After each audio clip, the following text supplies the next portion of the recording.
Cowardice is the problem. The world is full of cowards. We suffer from a pandemic of cowardice. We've never suffered from any other pandemic the last 3 years. People are absolutely and utterly cowards, and they do to me what they did to me to scare people.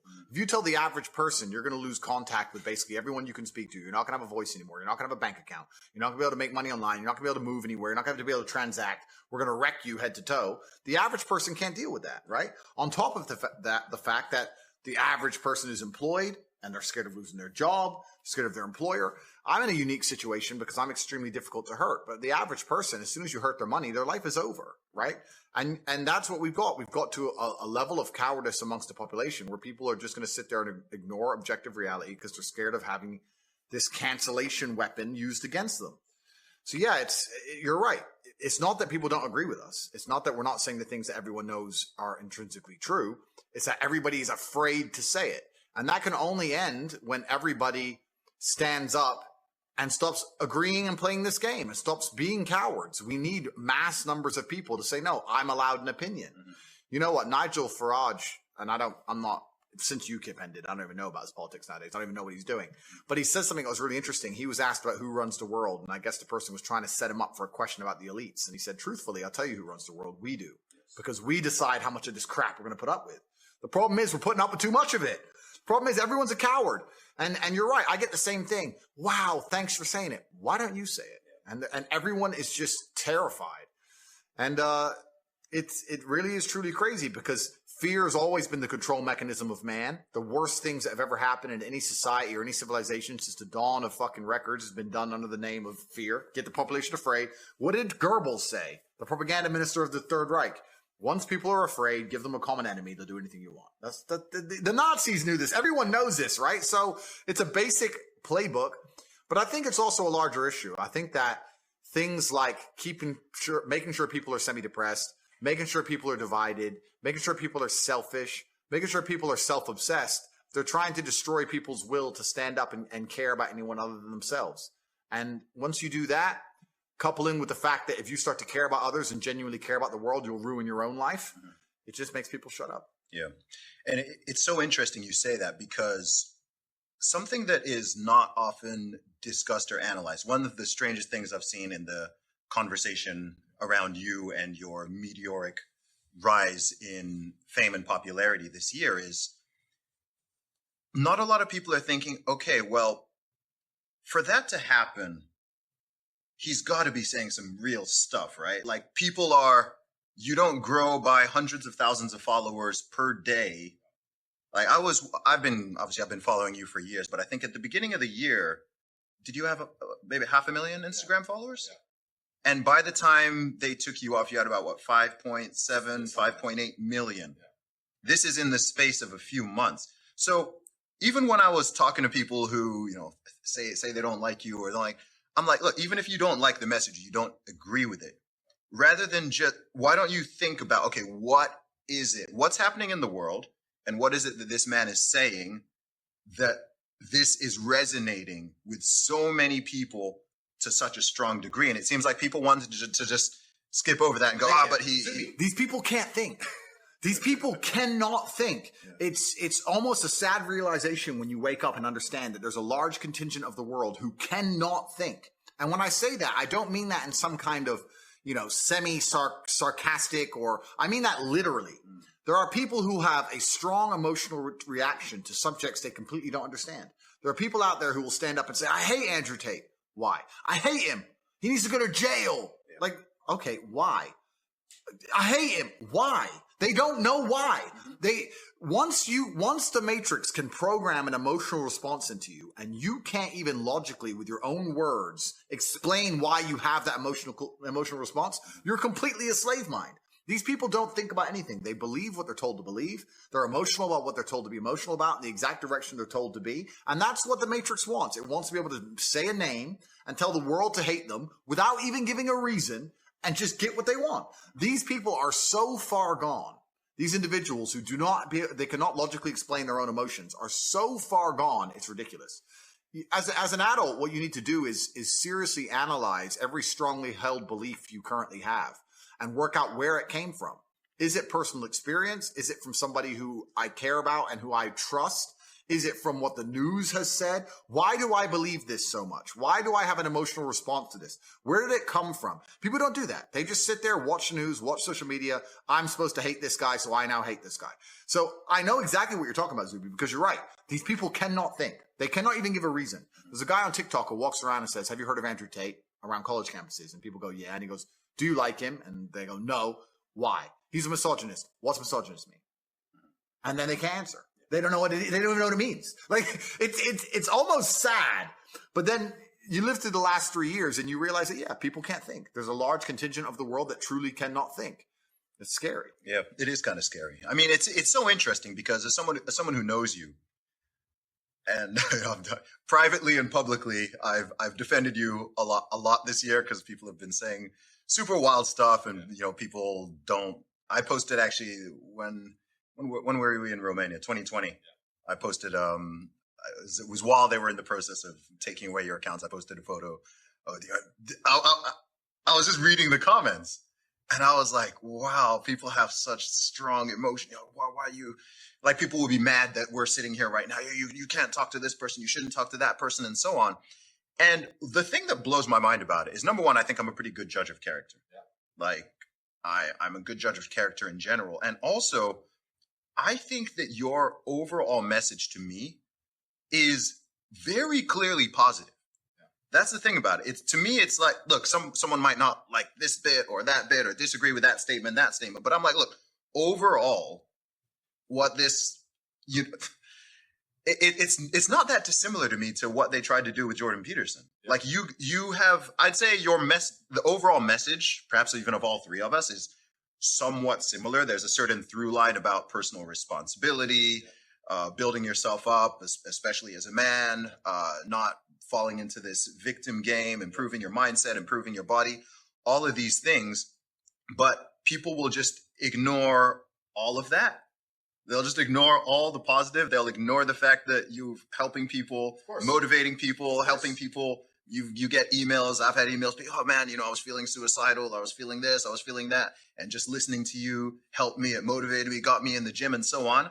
And people will just gloss over all of that. Completely. And they make it out as if like all you talk about is women. Yeah. Or something.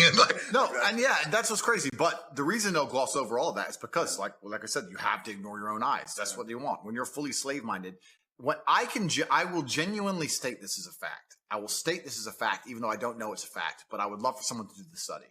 Go out there in the world and ask 100 people if you like Andrew Tate or not. And the ones who say yes and the ones who say no, do an IQ test. And I guarantee you, the biggest idiots out there. When I see people who dislike me and I see them trying to explain why, it doesn't even make sense. It doesn't even make sense. It's like it's English, but it doesn't make logical sense. And yeah, they'll come at me with the garbage about being a misogynist, etc. Not very often do people argue my points, because arguing my points is absolute destruction because they know they're wrong. So what they try and do is discredit my character. They say he's a bad person, he's a misogynist, he's done this, he's done that, he's evil. But what does he say that you disagree with? What does he say that's wrong? Oh, but he's a bad person. They can't argue against my points. And the only reason they try and say I'm a bad person is because they're weaponizing virtue to try and find a way to attack me. They can't attack me logically because they know I'm right. They can't attack my successes as a man or as a person. They can't say I'm not successful. They can't find anything bad to say about me besides bald, which they probably come at you with. But they say, where's your hair? It's like, okay, cool. I shaved it off. Which is ridiculous in and of itself. But then they say, okay, well, then he's a bad person. And the thing about it is, once they understand that the only way they can attack you is by saying you're a bad person, it doesn't matter that you prove them wrong. They're not interested in the truth. They're not interested in truth. You can sit and say, here's proof he's not a misogynist. Here's proof he has no criminal record, never done anything wrong. Here's proof he's a nice person. Here's proof he gives to charity. Here's the orphanage he built. Here's the dogs he rescued. Here's the millions he's given away. Here. They don't want to see it. They're just blind to it. They're like, no, I ignore my own eyes. That can't possibly be true because the media told me this guy must be bad. And they're slave-minded. And what's actually scary is that these people genuinely believe that they're the good people of Earth. And it's always completely the opposite. those who can be programmed by the media machine and the matrix to just be slave-minded and not think for themselves are the exact ones who always commit the most atrocities. These are always the people who end up doing the most heinous shit. And when you ask them why, they're like, oh, well, at the time, I just, just put on the gas chamber, newspaper told me to, oops. That's who these people are. So whenever I see a slave-minded person, it's not just a matter of going, oh, well, you're a dummy. I look at them with genuine disdain. I look at you and think you're actually a bad person. You're genuinely evil. You cannot think for yourself. I don't even see you as a person I ever want to get to know I'd love to deprogram you, but it's impossible. These people are genuinely the worst people on the planet. And it's kind of convenient that all the people who dislike me are the worst people on the planet. So it's fine. I don't have to talk to them anyway. But if you read any history book, read any of it, all the most heinous shit committed by humanity were people who just couldn't think for them fucking selves. Every single time. Awful. The worst things that have happened and that happen, I don't believe happen because most people are malicious or evil. I think it's that they are cowardly. I think a lot of it is cowardice. I think most people would rather be in the majority than be right. And once people have made up a decision or been told what to think, doesn't matter what the issue is, to get them out of it or to admit that they're coming out of it is extraordinarily difficult. We're still dealing with this after the past 2.5 years that we've lived through with the whole C-19 response and the fact that people are trying to memory hole things and act like they never said things and never did things. They want to just, okay, like we're just totally back to normal as if, a year ago you didn't want to throw people into a gulag or whatever. Sorry to interrupt, but you're so right. But this is the thing that aggravates me the most. These slave-minded individuals are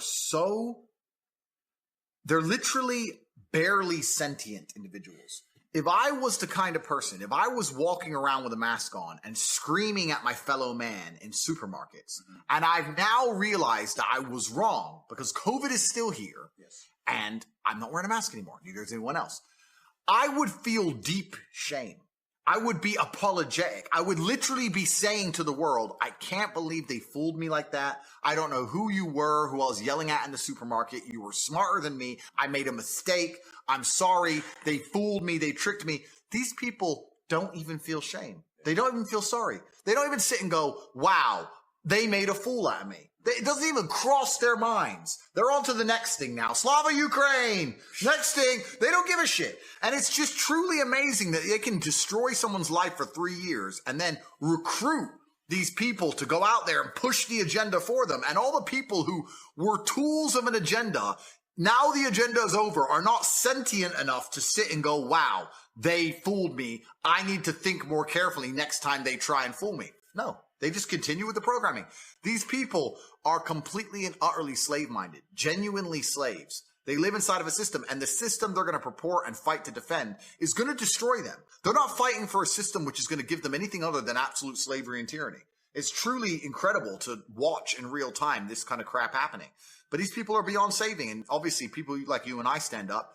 But even though we're trying to help them, once they come for us with the cancellation mob, these people cheer. It's to a degree you'd like to think it's demoralizing. You'd say, well, why am I trying to save people from themselves if they're truly this stupid? But the odd ones that you can speak to and the minds you can free kind of make it worth it. But yeah, there are so many people out there that literally have never analyzed their own life and decisions. I say this to everybody at home. When I still had Twitter, I used to do tweets all the time talking about all the influencers, including conservative right-wing influencers who were purporting and pushing the mask agenda. Yes. You need to fucking apologize. You can't just memory hole it. You can't just delete the tweet. I saw it and the world saw it and you know who you are. Say sorry. Say sorry. Say I was a fool. They made a fool of me, and admit it, because if you don't admit your mistakes, you're going to repeat them.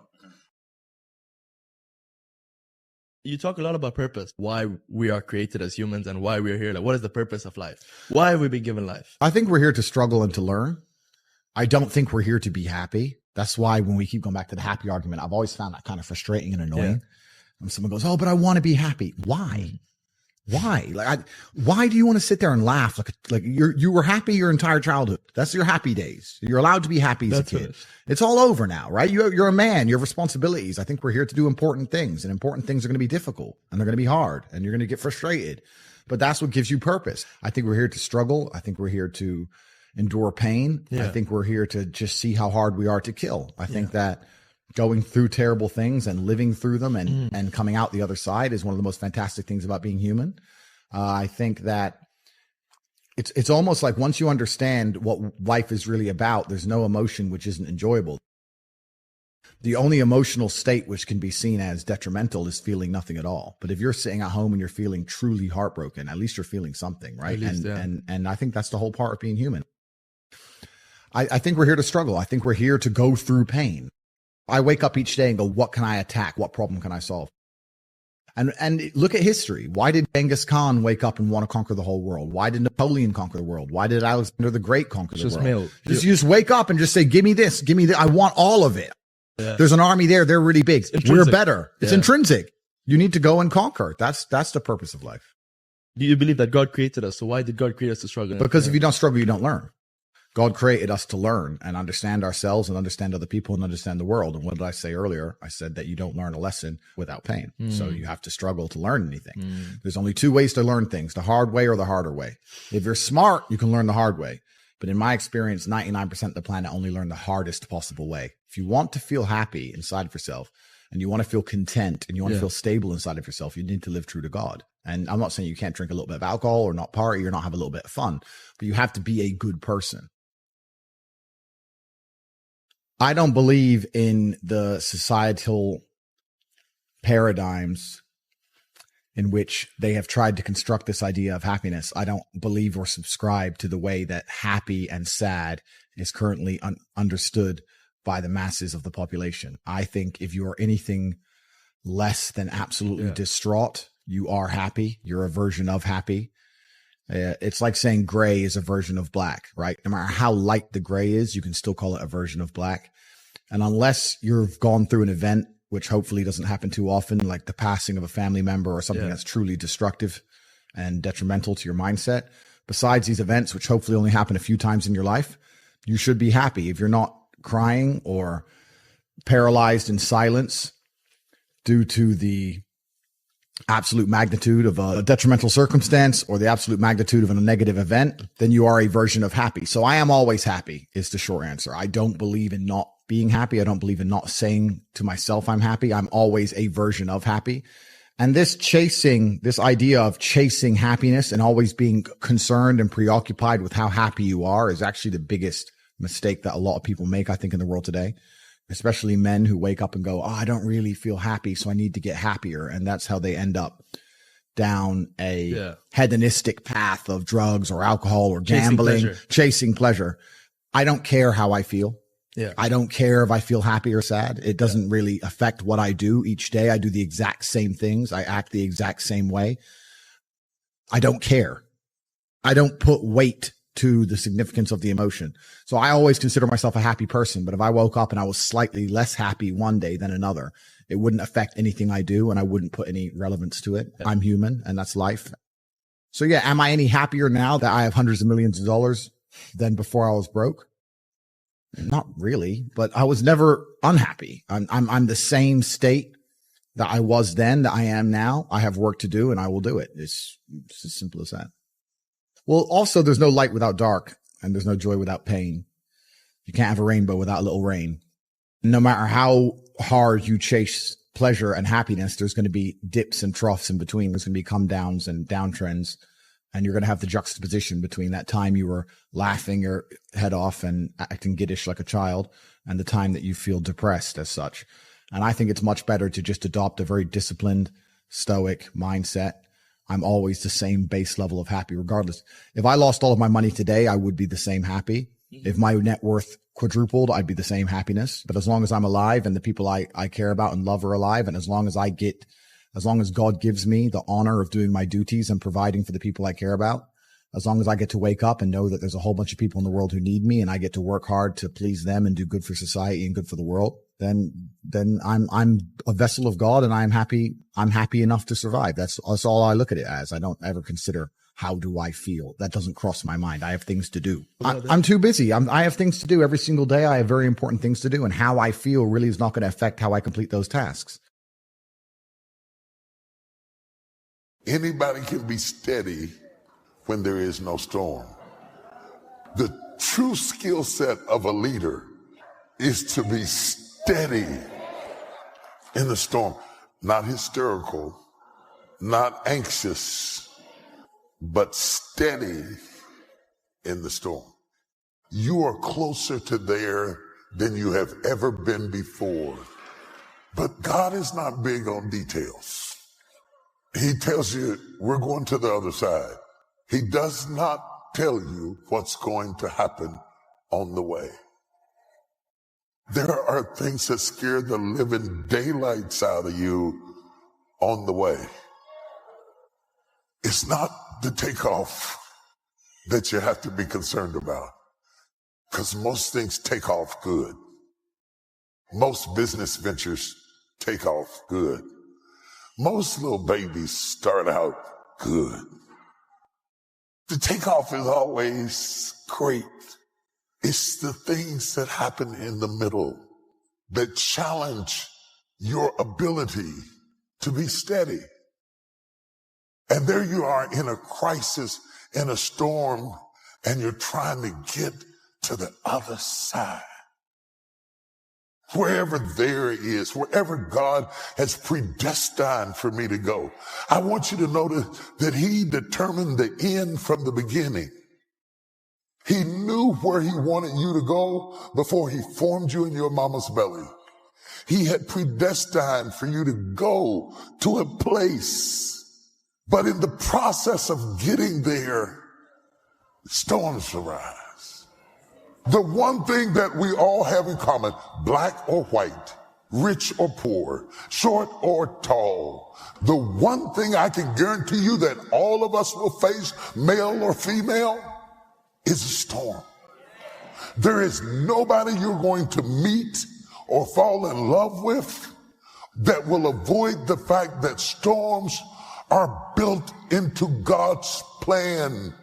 You have to know that He equipped you with a fire extinguisher and an emergency exit and an automated system that even when you can't see Him, you can hear Him. And if you will follow His voice, you will get to the other side.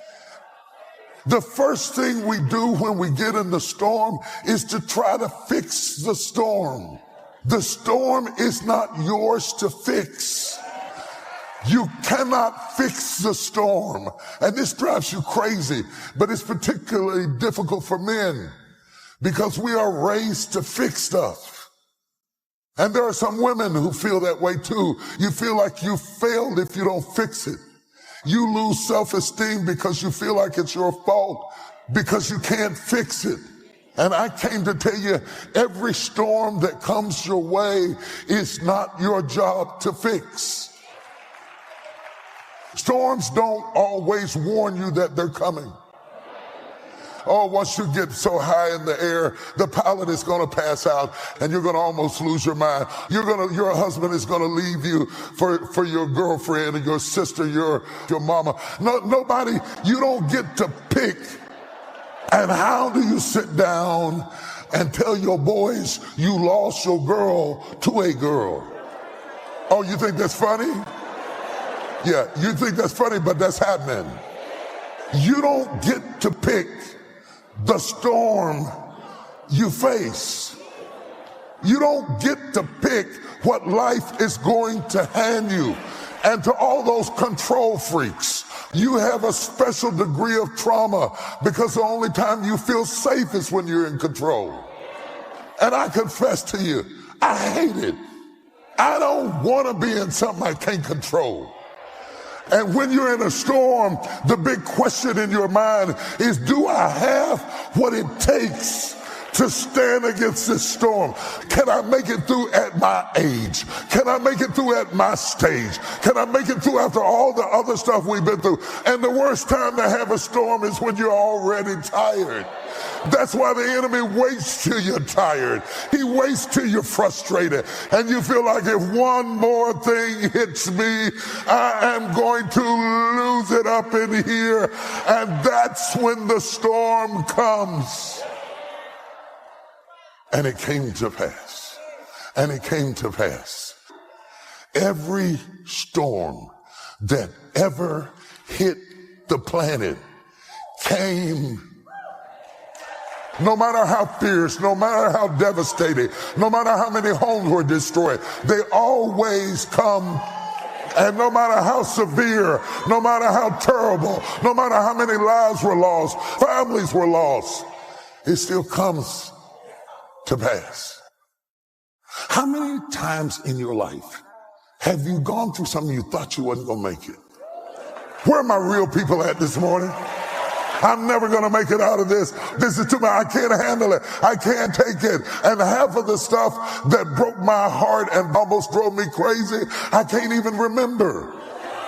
It's in my rear view mirror. But in that moment when that storm hits, can I be steady in the storm? I've had some tough storms. And I learned that what I have to do is be steady in the storms. Can I talk to you this morning? Stop wishing for other people's stuff because you don't understand all the things they have to put into it to be ready to handle it. If your perspective doesn't change, you will misunderstand that God allowed the storm to give you an experience that nobody else ever got to have. You want an uncanny anointing? Go through an uncanny storm. You want an uncanny influence? Endure an uncanny storm. You don't get this by wishing for it. You get it after you've suffered a while. There are no shortcuts to the storm. Oh, do you hear what I'm talking to you about? And this is not a time to faint. And this is not a time to give up. And this is not a time to die. No matter what happens to you, it ain't over. Ain't no such a thing as over. As long as God wakes you up, that means he ain't through with you yet.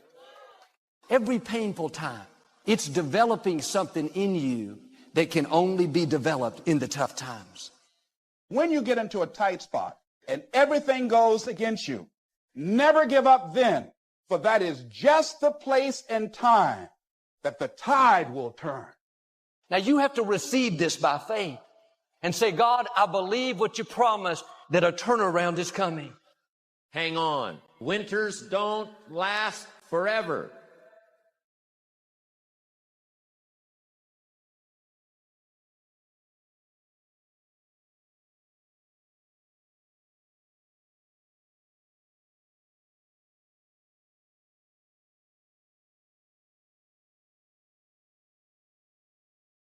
There's no light without dark.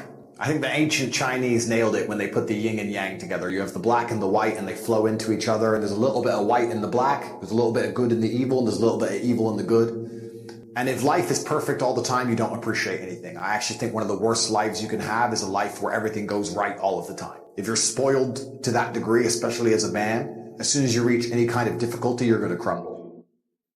Somebody said to me before, they lack energy and they lack motivation. And I said, nobody lacks energy and motivation. You just focus it in the wrong directions. I would guarantee if you find a person who lacks energy and motivation, he's trying to get girls all day, he's messaging girls on Instagram all day who ignore him. I guarantee he gets road rage when somebody cuts him up. No, you get angry and you have energy and you have motivation when somebody pulls in front of you in traffic or when you see some on Instagram, but you don't have motivation to do anything else. You don't lack energy and motivation. It's pointing in the wrong direction. We all have an innate energy inside of us. We all have a life force. And most people are just directing it in the wrong direction completely. And that's why we're getting decimated in real time. The Matrix has come along and it's distracted us all with bread and circuses. And I refuse to do it. I refuse to sign up to things that don't directly benefit my life or benefit the future for my children. I don't think if a sports team wins, it's going to benefit the future for my children. And I don't think if I jump up and down like a ketamine taking peasant in a concert, it's going to benefit my children. You have 10 years left to save your bloodline from eternal slavery. And you lack motivation? You are born to lose, sir. You are a loser. All of your ancestors who fought saber-toothed tigers should have just laid down and died because they fought their best for you to be born so you can jack off to Pornhub during the last few years where you stand a chance to save your last name from eternal serfdom. You are and you deserve to be poor.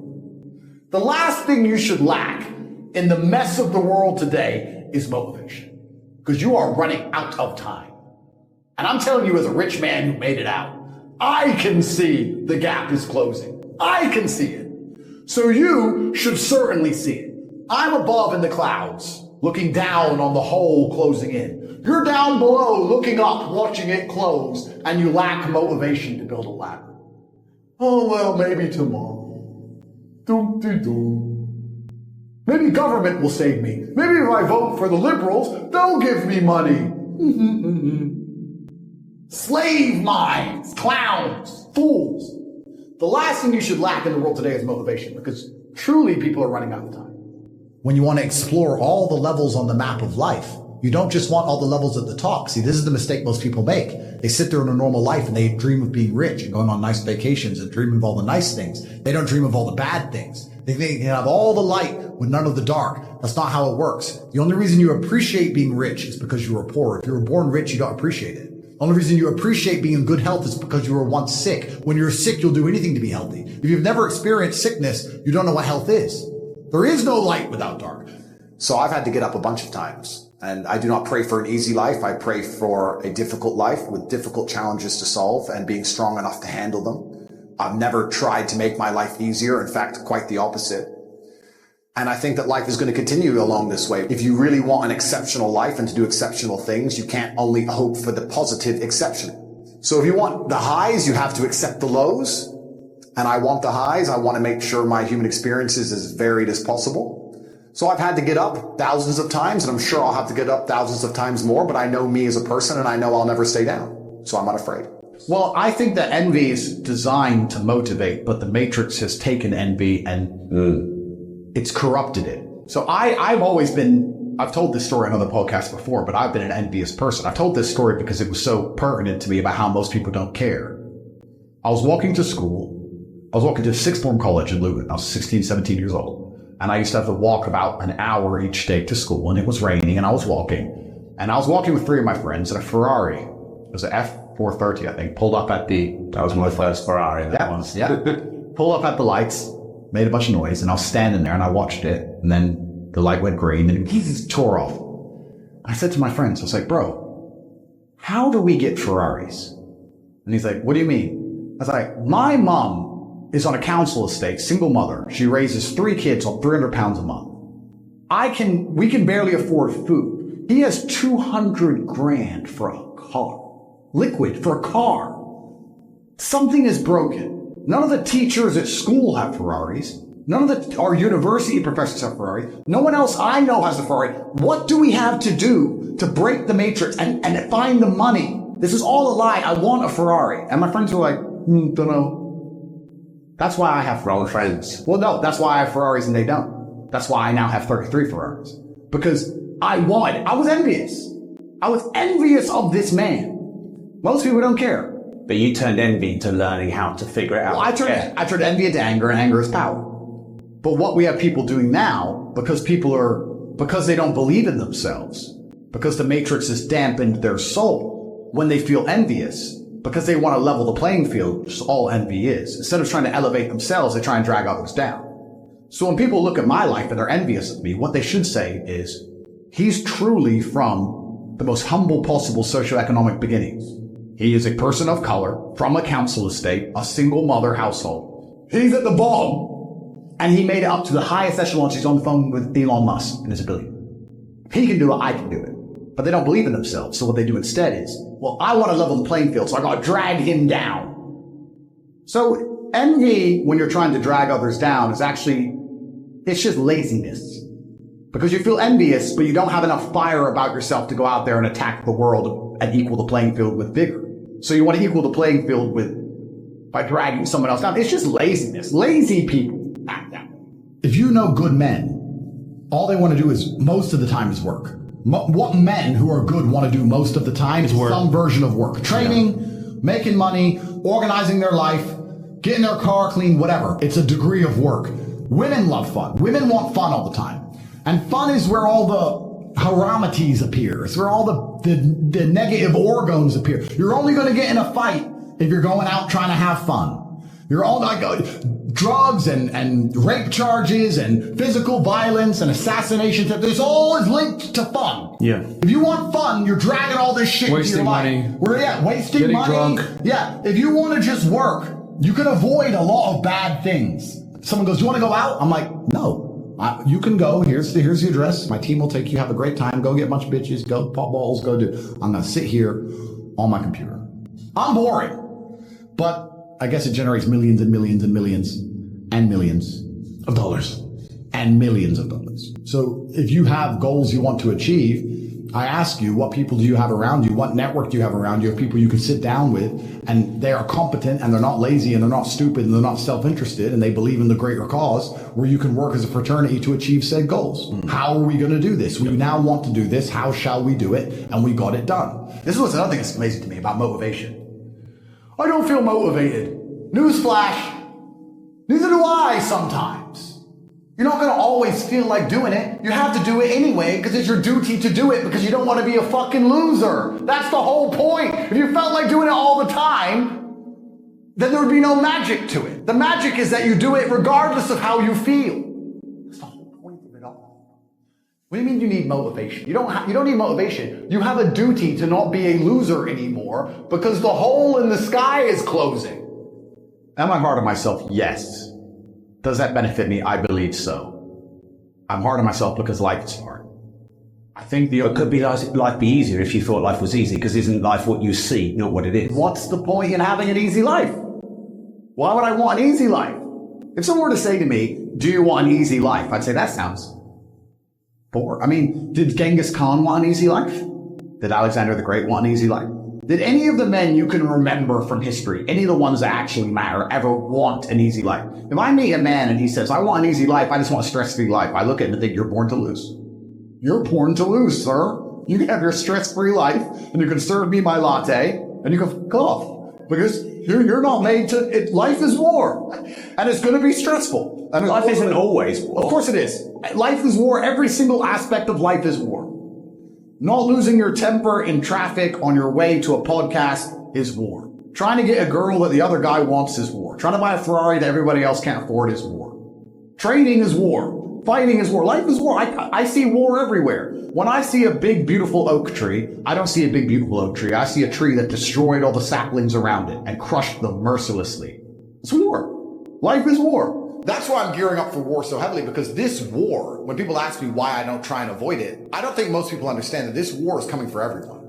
It can't be avoided. You're either going to become someone like me who's fighting against it, the counterculture, or you're going to buy into it and be a victim of it. I don't think any man who wakes up and accepts the garbage that the Matrix tells them, that yeah, it's okay to be depressed, that we just talked about, yeah, you should be running around doing perkies and Adderall and consuming porn and sleeping with a bunch of and yeah, go to school and get an education and get in debt and then go get a mortgage and get in debt and then 9 to 5 and just slave away and you'll be retired when you're 74. It's going to be fine. All the things they push, all the standardized mechanisms that a man's supposed to live his life by, I believe lead to crippling depression and sadness anyway. I don't think that makes anyone happy. Let me see. Dude, how do you have so much energy? Because I don't waste my life force. I haven't been to any stupid concerts. I don't take any stupid drugs. I'm not smoking weed like an idiot. I'm not cheering for a sports team. All of my life force is inside of me so I can master the 7 styles of Aikido and tell the conservatives they're fucking dorks. Nerds. That's why. They're all nerds. They're nerds. I'm full of life force. I'm the man who will struggle to the end. I'm that guy. If an alligator were to get hold of me, not only would I snap its neck, but let's imagine 20 alligators got hold of me and they got lucky and somehow managed to decimate me until the last second where I lost consciousness. I would be snapping necks of alligators. To the last second, I refuse to die. I'm that guy. I don't waste an ounce of my life force on anything that's unimportant. Ever.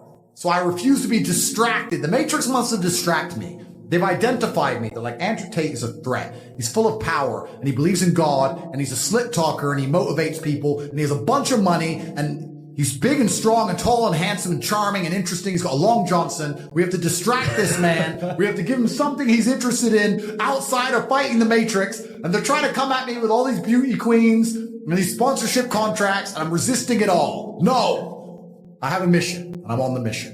We're talking to the people. It must be animated. We have a job to do. We must let the people at home know that enslavement's coming for their entire life and their bloodline unless they resist. Stop watching the fucking Super Bowl. Stop going to stupid concerts and instead be motivated about your family's future. You're going to feel happy as a man when you feel respected and needed. You need a purpose. People need to need you alive. if you're the kind of man who everyone's life can function perfectly fine if you get struck by lightning, then you're not going to feel happy. You're going to feel happy when you realize that people need you. And for them to need you, you have to be useful and you have to be competent. And whether that's children or your girlfriend or your parents or anyone else who cares about you, I think living for other people is one of the most beautiful things a man can do because it gives you a purpose, a higher purpose. And most of the men out there who live normal lives do exactly that. Why do they work jobs? They work jobs for other people. They don't do it for themselves. Yeah. They don't even keep most of the money. It goes on the kid, the wife, the house, and they're taking care of others. And that's a masculine imperative God has instilled in us, and it's a beautiful thing. And I think if you're going to do that, you may as well do it for your own offspring. Who else are you doing it for? My favorite food is pride. I do, and I don't know if that's a bad thing, but I love when my woman comes to me and goes, you know what? You just fix everything. They had you in jail, man. You were supposed to be done. They're lying about you all over the MSM. They're saying you're a human trafficker. They stole all your money. They froze all your banks. Why am I on a jet with roses? Because I'm the top G. That's why. Because I'm that guy. She's like, you've just never failed. I've never seen you fail. So correct. I do not fail. So when I see somebody who doesn't have what they want, I know they haven't tried their hardest. And that's a constant universal fact. I've never seen somebody truly dedicate themselves to anything and fail. I've never seen anybody truly try and fail in history ever. So I wake up and go, let me do the math. If I never worked again, I could spend $422,000 a day for this month. I have all the cards. Do I need the money? No. You know, let me have a coffee. Let me try and chill out today. And within 22 minutes, I'm back on my laptop. There's nothing else to do. There's nothing else to do. And I can't stop myself working as a person who doesn't need money. And then there's people with no money who don't work. It blows my mind, which is why the winners are winners and the losers are losers.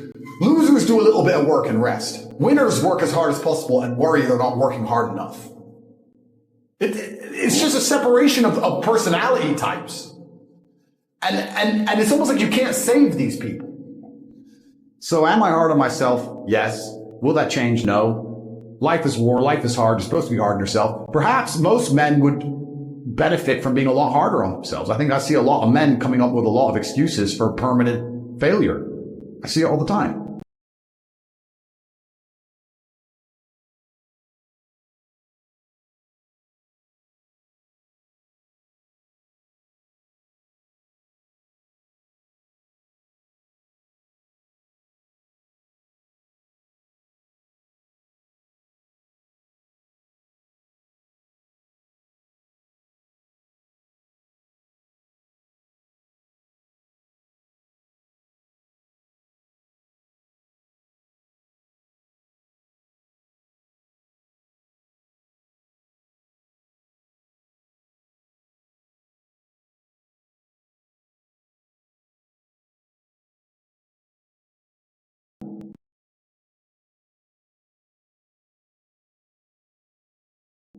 Why?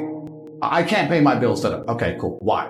Oh, you know, because it's hard. It's all just sympathy bull. I don't want to hear it. It's garbage. It's hard. It's hard for everybody, and you're gonna have to just be harder on yourself and pull it off, or fail. And don't talk to me.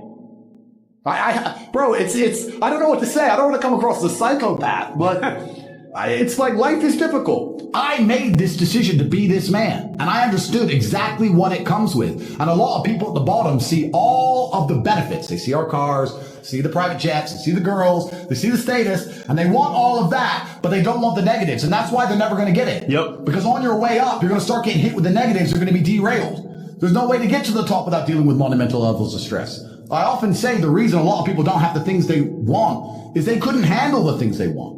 They couldn't handle the life that is required to get the things they want. They simply would get anywhere near it and start to panic and pussy out and just go on holiday and hide on a beach and delete their social media. Even comments. Bro, mean comments. I've got street problems. You think I give a about mean comments from some anon? It's difficult for me to put into words how much I don't care. But there's people out there that do care. Yeah. And then they think, oh, I want to be like Top G, but you can't handle a comment on the internet. Bruv, these people are born to lose. So you have to decide. You need to look in the mirror and really make a decision, because I think perhaps if you want to build a life, choosing your life path and knowing which life path you want to go down is going to allow you to be the most effective in the construction of that life. If you say, I can't handle that stress, I want to be somewhere in the middle, then accept it, accept the good and bad that comes with that, accept the kind of life you want to build and go do it. But don't sit there and say, I want to be top G, I want to live this great life, and you're not prepared for war. So I said this even to a girl I was dating. I said, you're happy all the time. And I love that because I'm stressed. And I'm not complaining about being stressed. I think the masculine role is to wake up stressed. I wake up stressed. I wake up and I've got a bunch to do, a bunch of people to talk to, a bunch of money to make, etc. I'm stressed. I'm not miserable, but I'm certainly concerned all of the time. I'm focused all of the time. I'm always busy. I have a lot going on. I'm never relaxed. I'm never at peace. That's not who I am as a person. I think that you're supposed to be stressed, but I actually love feeling stressed. I do best when I'm stressed. It pushes you. I've had 87 professional fights. For about 3 of those fights, for some reason, I wasn't nervous. And it really bothered me. So why am I not nervous? I like feeling nervous. I like being stressed. I fight better. I react quicker. Have you ever been jumped? Like you get scared, someone jumps out at you? That's when you're the fastest you've ever been. Yep. So I think stress is a fantastic motivator. It's a beautiful thing. And my stress comes from the fact that I don't have enough. But is it for me? Or is it for just being able to care about all the people I care about? If you don't have the mental control to force yourself to do push-ups or force yourself to be happy and distract yourself with something asinine or force yourself to change your own thoughts, you're going to sit there in a cycle of depression and sadness. I think one of the only things in life you truly have control over is your state of mind. You can't even control if your heart keeps beating. It can stop anytime it wants. You can't control the weather. You can't control if the police bust your door down. You can't control if the Matrix decides to coordinate all of the media in the world to say you're something you're not. You don't have control over much, but you do have control over your state of mind and how you react to things. And I see God in all things. I see God in all outcomes and all situations. And I believe that he is the best of planners and he is giving us tests for us to learn and grow. And I never allow my state of mind to betray me. I've never lost control of my head. I've never felt depressed. I've never felt sad. I've never felt sorry for myself. I've never been able to get rid of a thought I didn't want to get rid of.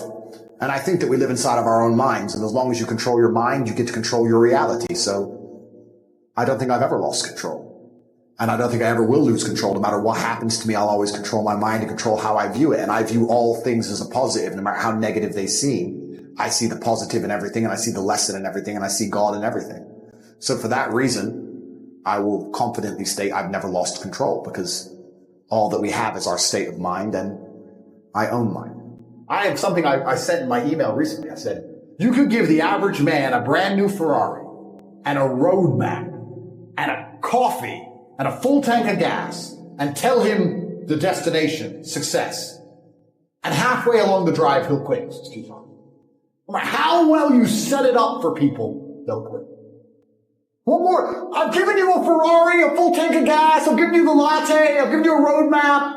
I've given you a hot girl to sit next to you and play songs and do selfies. I've given you everything. Just drive the car. No, yeah, it's far. I don't have motivation. You're a loser. You are a loser. If you do not win, you lose. What do you call someone who loses? A loser.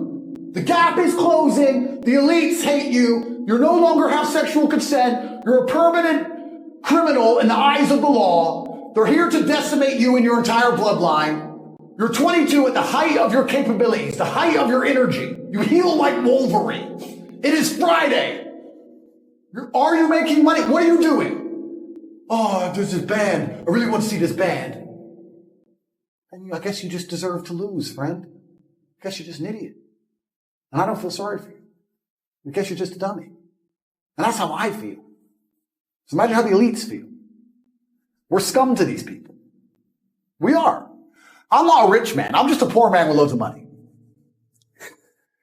I'm from Luton, Kansas. I wear diamond watches, bro. You understand? Yeah, I do. I'm just a poor man with billions of dollars. But it's scary when you start to understand how all these things really work. And I don't think the average man at home understands this. And if you start to understand it all, the last thing you will lack is motivation. How can you lack motivation? How can an antelope in the jaws of a tiger say, I lack motivation? I'm tired. I'm horny. I want to jerk off. Bro, they're ripping out your throat in real time. You're bleeding out. Fight back. We're going to talk about today how to become the best versions of yourself. What actually makes a high value man? Because I get asked this question all the time. So we're going to make it very clear what a man is and what a man should be. And we're going to explain it in an extremely concise, compendious, detailed way.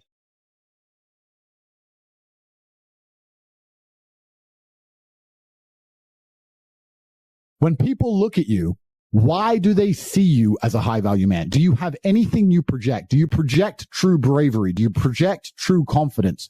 Or do you need to talk to try and convince people of these things? They say confidence is quiet. It can also be very loud, but you don't want to live in a delusion. That's the first thing. So I want every single person here who's actually taking notes to think, if I can't talk, how am I judged? If I can't speak, what do people think of me? How am I projecting my value to the world if I can't say a word? You're talking about how do you make content that makes you stand out? Well, if you stand out as a man, then your content will stand out because you'll have exactly the right things to say and you'll be trusted and believed because people will see in your eyes and know that you're more than just a loud mouth. Because manhood is exceptionally hard and life is hard. But how you shape yourself will determine how hard it is for you and how miserable it will be. As a man, there is no easy life.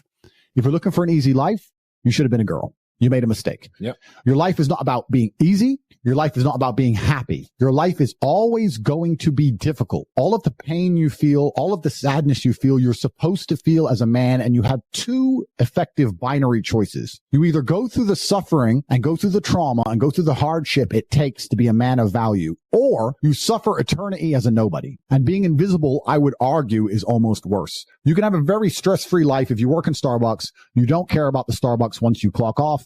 You're not at work at the time. You go home, you play video games, and you exist until you die. That's stress-free, but you have to suffer being a nobody. Alternatively, you can go out there into the world, try and implement your mark on the world, work hard, try to get rich, more money, more problems. You can try and start a business, the stress of that. You can lose your girlfriend because all you're doing is working. This is a new level of stress, a new level of trauma, but at least you'll be a somebody at the end of it. There's two ways to suffer. You either suffer to become a somebody, or you suffer as a perpetual and forever nobody.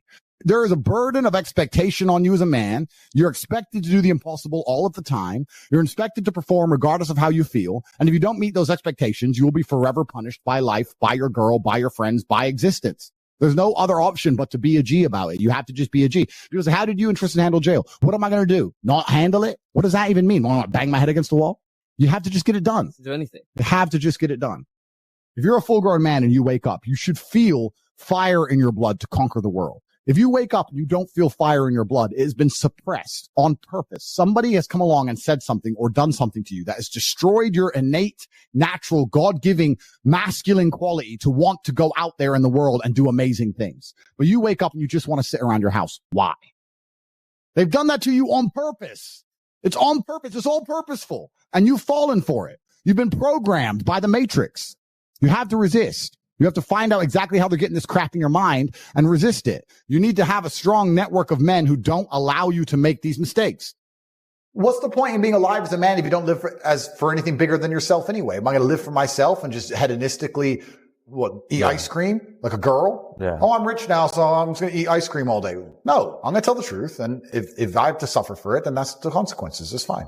War is certain for all of us. We're all fighting different battles. You can either suffer the intense pain it requires to become a somebody, or suffer the intense pain of being a forever nobody. You're a man. You have responsibilities. I think we're here to do important things, and important things are going to be difficult, and they're going to be hard, and you're going to get frustrated. But that's what gives you purpose. Yeah. I don't see anyone who's chasing happiness. I think that's a very feminine frame. I understand why some women just want to be happy, but you're a man, right? And if you're a man, then it's absolutely an utterly different experience of life. I think we're here to struggle. I think we're here to endure pain. Yeah. I think we're here to just see how hard we are to kill. I think that going through terrible things and living through them and coming out the other side is one of the most fantastic things about being human. I think that it's almost like once you understand what life is really about, there's no emotion which isn't enjoyable. The only emotional state which can be seen as detrimental is feeling nothing at all. I think we're here to struggle. I think we're here to go through pain. That's so I wake up each day and go, what can I attack? What problem can I solve? And look at history. Why did Genghis Khan wake up and want to conquer the whole world? Why did Napoleon conquer the world? Why did Alexander the Great conquer the world? You just wake up and just say, give me this, give me that. I want all of it. I need to There's an army there. They're really big. We're better. It's intrinsic. Yeah. You need to go and conquer because if you don't struggle, you don't learn. Yeah. God created us to learn and understand ourselves and understand other people and understand the world. And what did I say earlier? I said that you don't learn a lesson or you don't appreciate something without pain. Without pain. So you have to struggle to learn anything. There's only two ways to learn things, the hard way or the harder way. If you're smart, you can learn the hard way. But in my experience, 99% of the planet only learn the hardest possible way. If the lesson's even 85% effective, they'll make the same mistake. It's only when they completely decimate and destroy an element of their life do they sit there and go, oh, now I get it. No. That's how it goes.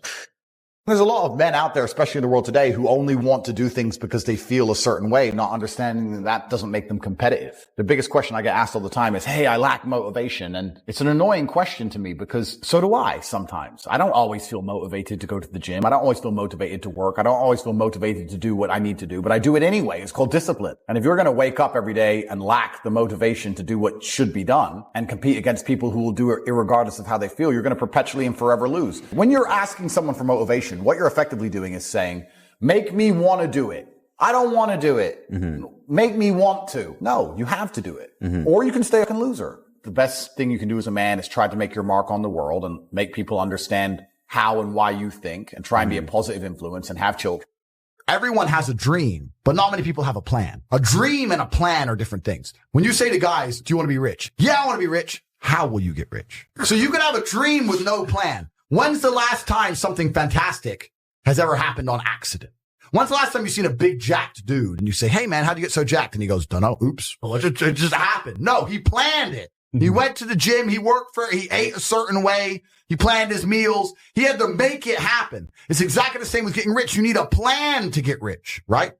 Most people everyone out there has a dream, but very few people have a plan. Yep. If you're surrounded by people who have a plan to get rich, and you provide value to them in some way, because they're not going to drag you up if you ain't doing nothing, because that's what friendship is. Friendship is value exchange. Yeah. If you provide value to them, sooner or later, you're going to begin to make money. The problem with most people in the world today is not that they do a normal thing, it's that they do a normal thing and they don't try to be the best at it. Name a normie job.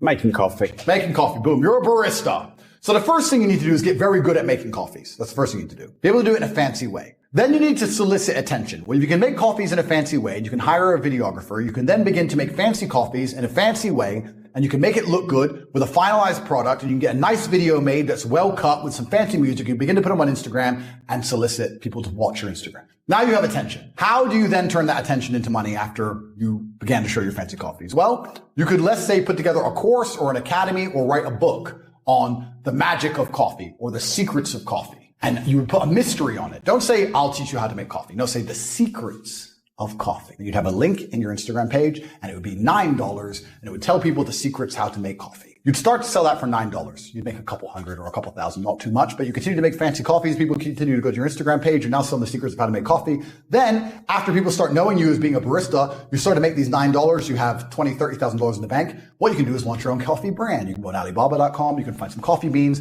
You can put your face on it because your face is now a recognized brand. You can get your own coffee beans. You can begin to sell them on Instagram. Before you know it, you're making $10,000 or $15,000 a month. You can start to do tours. You can start to put posters on your Instagram or in your Instagram stories saying, I'm going to do master classes on how to make coffee, 20 people only, $1,000 each at this premium barista specialty coffee shop in London. The coffee shop will allow you to do it for free because they want people to know, get the advertising from you and your brand. You'll charge $1,000 each. That's 20 grand for a day. They teach people how to pour milk in a fucking cup. Boom. You've got a coffee brand. You've got an online school. You're doing seminars. You were a nobody. You worked in Starbucks. You were a loser. You put in a little bit of effort. Now you drive a Ferrari. Done.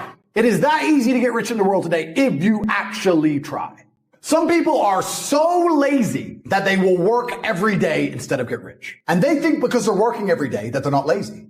I'll argue you're exceptionally lazy because you're so lazy that instead of trying and thinking outside of the box, you now have to enslave yourself for eternity. Everything I just told you about that could work for an electrician. So you ask, how can people make money? Well, let's imagine every barista who watches this now tries my idea.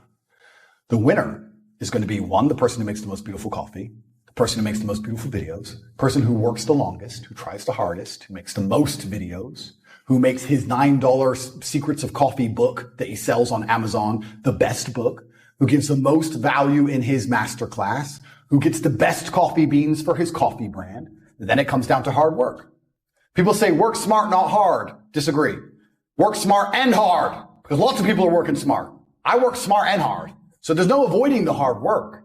This idea that you can work smart and not hard, I don't buy that. I believe you're going to have to work hard, but you have to work on the right thing and work smart first. If you don't work smart, you're not on the starting line. So working smart puts you on the starting line. Then you got to work hard to win the race. The one of you that works hardest is going to be the one that makes the money.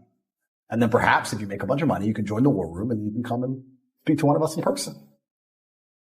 When you believe in something, you give it power. So I tried to say that when I felt at my lowest and I achieved the most I've ever achieved in my life, the reason I was capable of doing that is because I didn't believe in the paradigm of being a depressed person. I just believed that this is how I currently feel. I'm going to do whatever it takes to get my life to be better. And I gave a very simple example, an analogy. I said, if you take two people, one believes in ghosts and one doesn't. You put them both in haunted houses. And in the middle of the night, there's a bang. The person who believes in ghosts is now terrified. There's a ghost. They're calling an exorcist. They're panicking in the room. They're hiding. The person who doesn't believe in ghosts goes wind and goes back to sleep.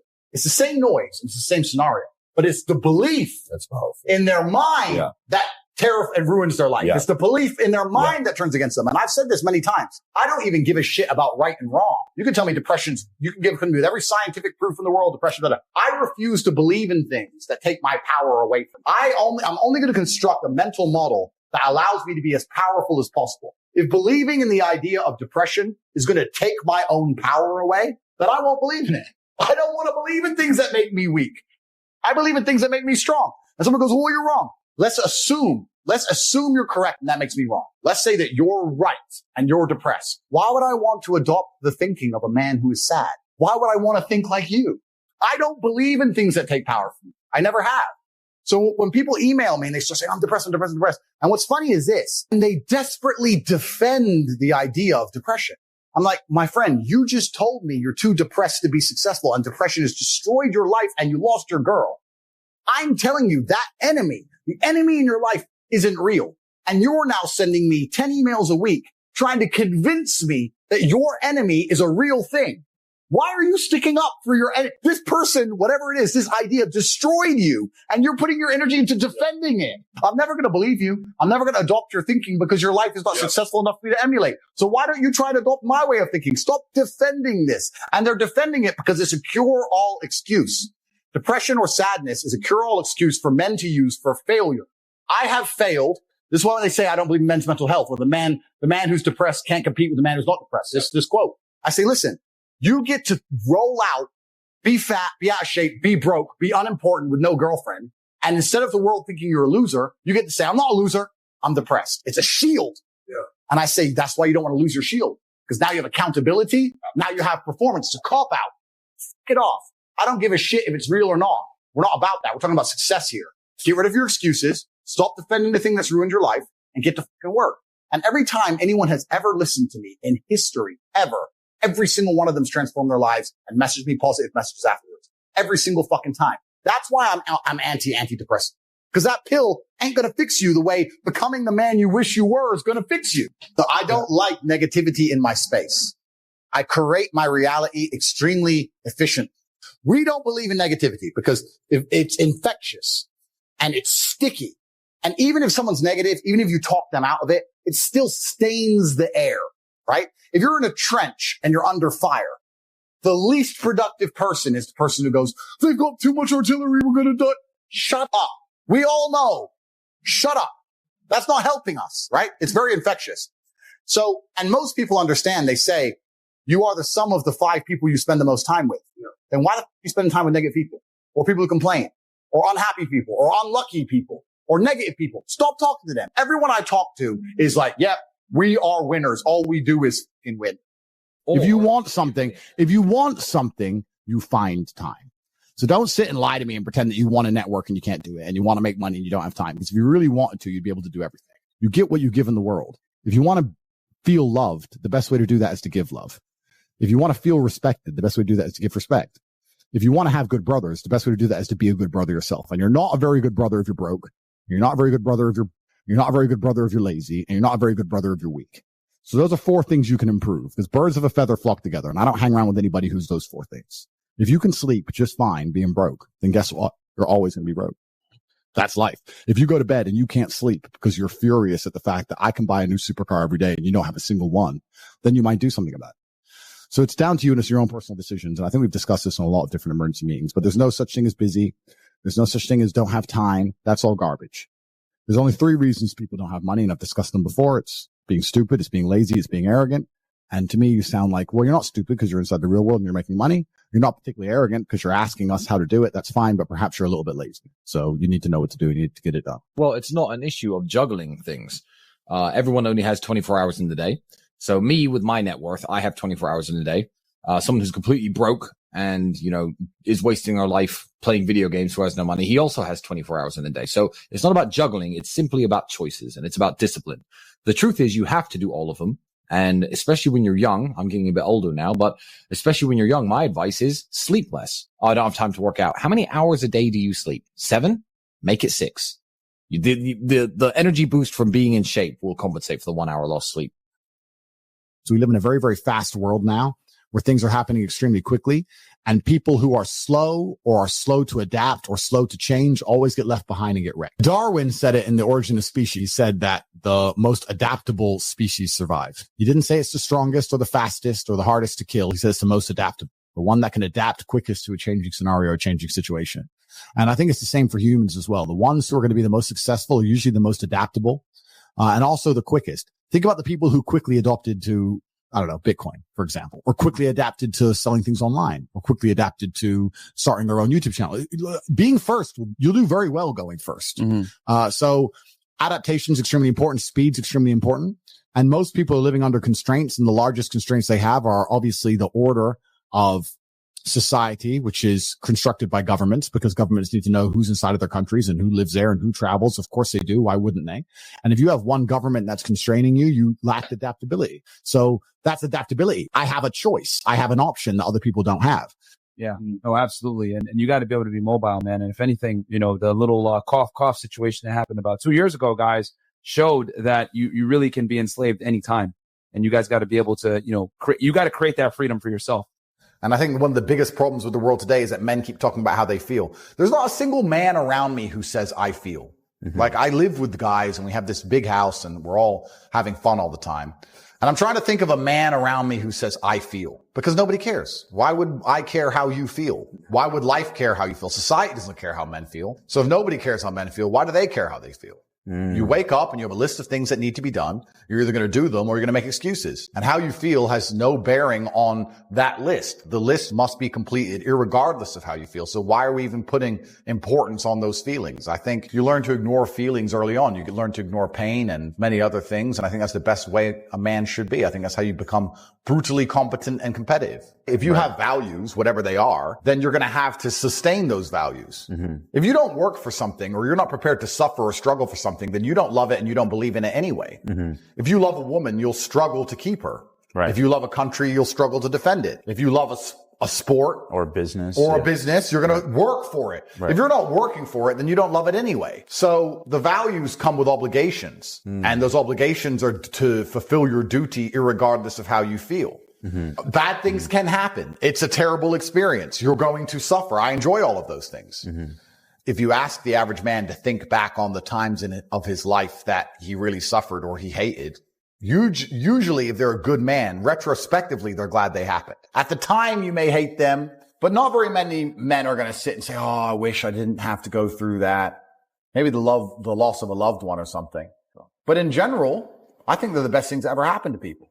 I'll give you an example. I had a guy message me and he said, Andrew, I don't know what to do. I'm 5'1". I'm really short. I'm training and I've got lots of money and I'm really short and I don't know what to do. I was like, bro, do exactly what you do if you were tall. Be confident and be your best self and train as hard as possible and be a good person and make money and be dedicated and be diligent. Why would anything change? You are who you are and you play the hand you have. Just like in poker, you can't help if you have pocket aces or something else. Yeah. You play the hand and that's how you win the game. Yeah, you can win a game with nothing. Yeah. You can bluff your way through it. So when I say I don't have insecurities, it's not because I can't think of anything about myself that isn't perfect. It's just because I don't care. It doesn't matter. This is who I am. This is the life I'm going to live. I'm going to do my absolute best, irregardless of what I have. Heaven forbid something bad happens to me. I'm in a car crash and I lose my arm. Well, I'll still get up and just train and work and see my children, and I'll do exactly the same things I'm doing now. What can you do? So I think insecurities are a waste of time. I think it's a waste of cognition to even sit and consider an insecurity. I am who I am. So I don't know. I can't think of any insecurities. I can't. War is certain for all of us. We're all fighting different battles. You can either suffer the intense pain it requires to become a somebody, or suffer the intense pain of being a forever nobody. Yeah. It's your choice.